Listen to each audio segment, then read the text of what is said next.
Honey,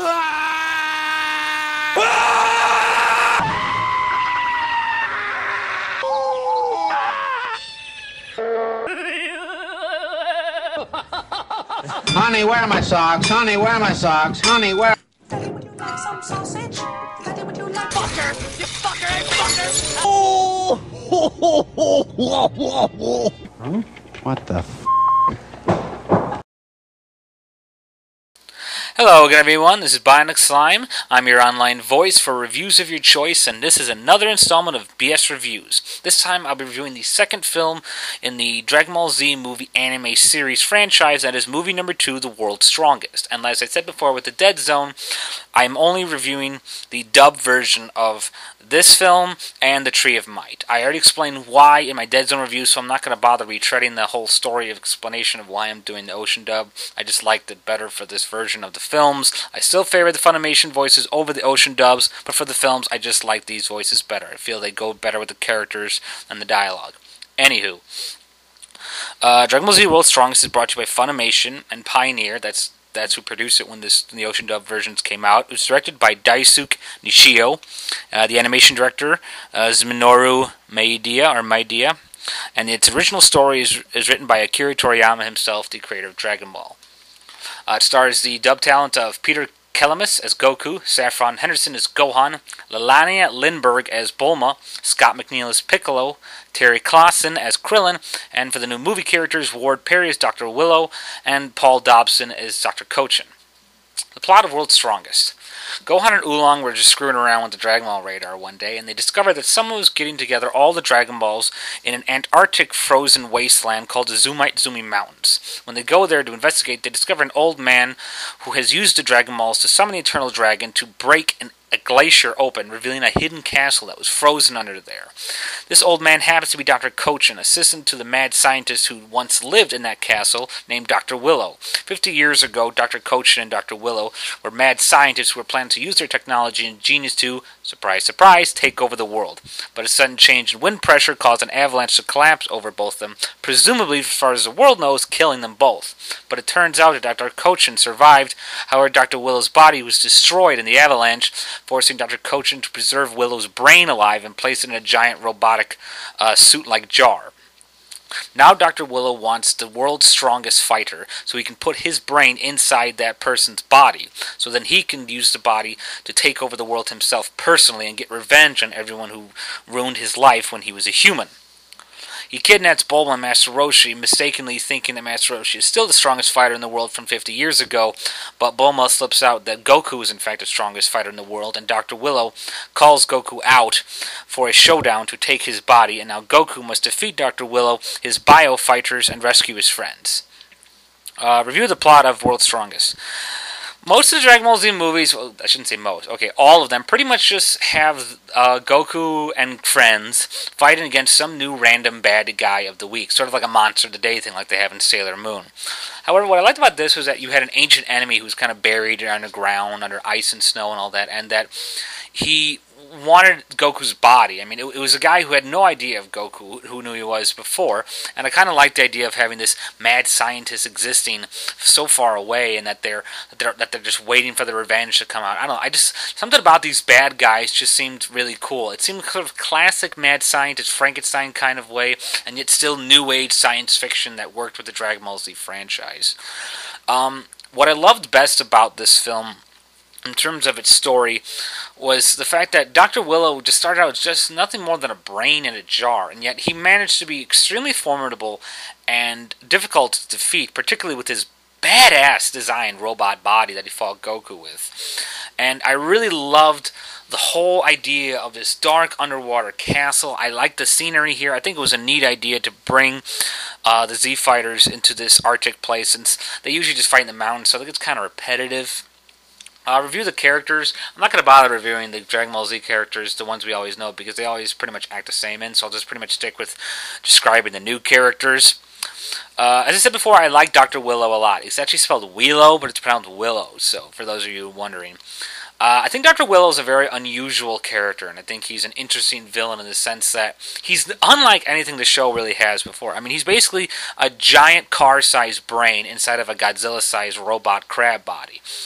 And it's really cool once you actually see the design of the body, because it's very unusual. He's got some interesting capabilities in this suit, and I really like the fact that him and Dr. Cochin are these bitter old scientists who are just looking for revenge after so many years. Like I said, I think it's a really neat idea, and I just love Dr. Willow and Cochin's voice actors. They give a sense of creepiness and madness to their voice, particularly like when Willow says, "Who is the strongest fighter in the world?" It's just got a great ring to it, and I think it really works well, particularly when they advertise into the film. That's what kind of got me into it, was seeing the commercials.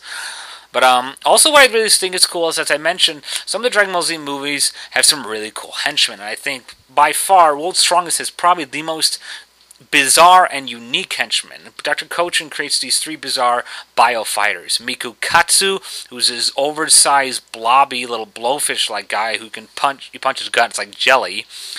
Ibi Fuya, who's this punk rocker, pale-faced mohawk guy who can shoot ice out of his fist.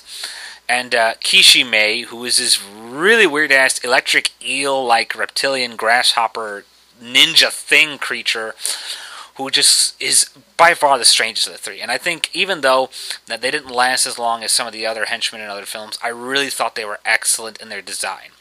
They were so unique, so creative in their appearance. And they didn't even have to speak. I think Ibi Fuya, the ice guy, only had like 1 line in the film. Everyone else just kind of grunted and groaned and shit. But it didn't really matter because they made their mark and they made themselves impressive just by standing on their own. Dr. Cochin got a little annoying after a while, particularly this yeah voice. That's exactly how he sounds, too. But overall, I thought there were some really great new characters with this. Reviewing the animation and music, I love the animation here. I think Minoru Madia did an excellent job with this because he just gave such a fantastic sense of new age meets dark old scientist Frankenstein kind of thing. As I said, I love the design of the mutants and the characters. The scenery of the castle is really cool. It was like a very dark. Again, I go back to Sleeping Prince of the Devil's Castle. It was a very unusual setting for everyone, and I really like that setup.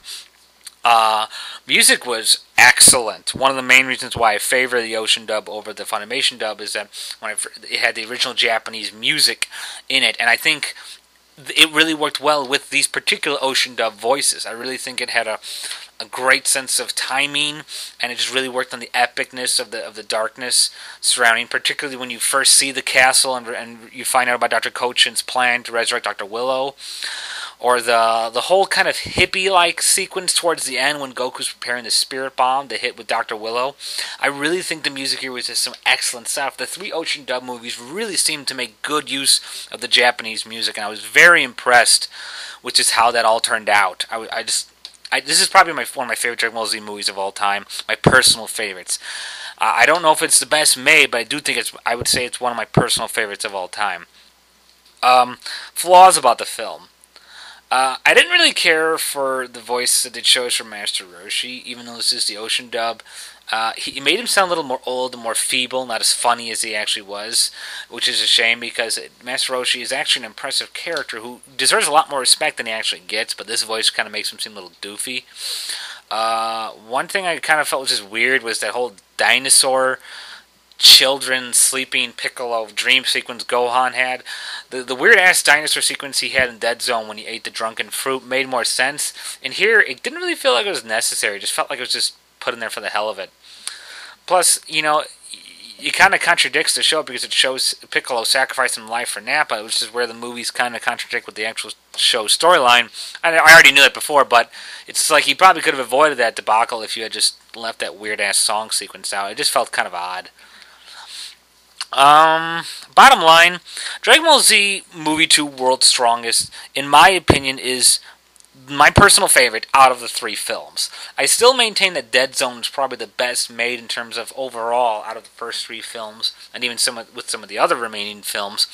But I really just think there's so much good here. It's simple and it works so well. I think there's some fantastic, excellent designs with the art of the castle, Dr. Willow's body, and the mutant creatures. I think the Japanese music works beautifully here with the time sequences.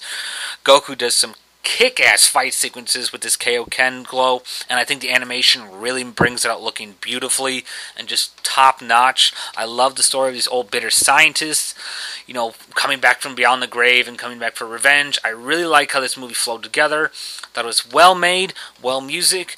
The dinosaur dancing sequence with Gohan was a little out of place, and I didn't care for how Master Roshi sounded, but overall, I think there is way too many good things in this film for me to knock it. It's just a great film, in my opinion. I know I say that a lot, but really, this one holds a special place in my heart as far as Dragon Ball Z movie goes. Bottom line, Dragon Ball Z Movie 2, World's Strongest, gets 4 stars out of 5 stars. Well, that's all for now. Thank you all for listening. This has been Bionic Slime for BS Reviews, and bye for now.